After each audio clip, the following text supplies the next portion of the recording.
Hello and welcome to a very special Halloween episode of the Press Box. I'm John Solly, sports reporter with the Daily Chronicle, joined by Daily the Dog and Midnight the Owl. Prep football, the regular season is over, the playoffs begin. Daily, Sycamore went to Glenbard South and lost. How did they do and what was the reason for the loss? It was a mud bowl in Glen Ellen on Friday night, and I guess the real problem was Glenbard South got the ball first. They went out, it wasn't raining at all, they went 4 plays down the field, scored a touchdown. And that was the real difference in the game. There were 3 lightning delays in a row after that. They waited an hour and 40 minutes to get back on the field and finish their first drive, and by that time it just was a mud pit out on the field, and from there Glenbard South scored 1 touchdown on a 4th and 15, but really couldn't do anything else. And how did they handle playing in the mud?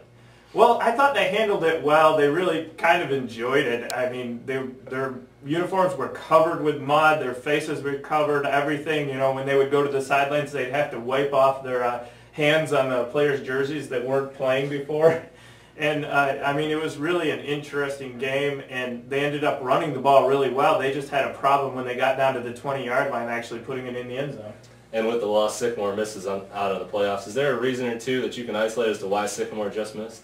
I'd say the biggest reason was the Canelan game. It was a game they should have won. It was a game where they had chances to win. I guess the one point where they really had to score, they had the ball on the 2-yard line and didn't. They ended up fumbling it away.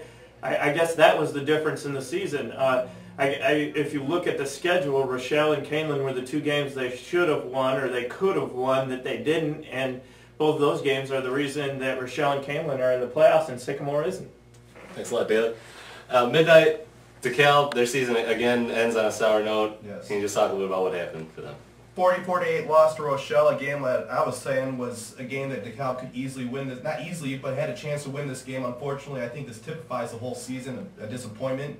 44-8 loss, and I know this is not the way that DeKalb envisioned not only the game, but the whole season in general. And can you isolate a reason or two as to why DeKalb just did not perform to expectations? Could have been just crumbling on the expectations. I mean, this was supposed to be a year that they moved on and supposed to get a chance to get into the playoffs, and they going off of a 3-win season last year, you go 1 win this year. I mean, this is not the way that they anticipated the season to go. Is there anything they can take out of this?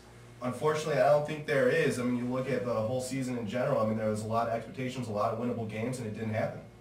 And Janelle Kingston went to Byron and won 15-13 in a very close game, very tight game because of the weather. T.C. Holterhouse had an interception on the last drive at the end of the 4th quarter to clinch the game.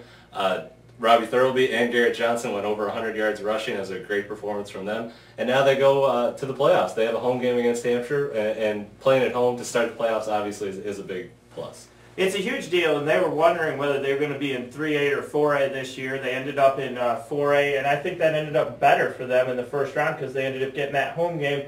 And Hampshire's a team that if you would ask the coaches who their rival was, it was Hampshire, even though they didn't play this year. Do you think that's going to be a big factor this week? I think that'll be a big factor this week. I talked with Kyle Wiewitzer, center and defensive end for Janelle Kingston. He said there's going to be a lot of fans there. Hampshire is really not that far away. It's a game that everyone's going to get pumped up for.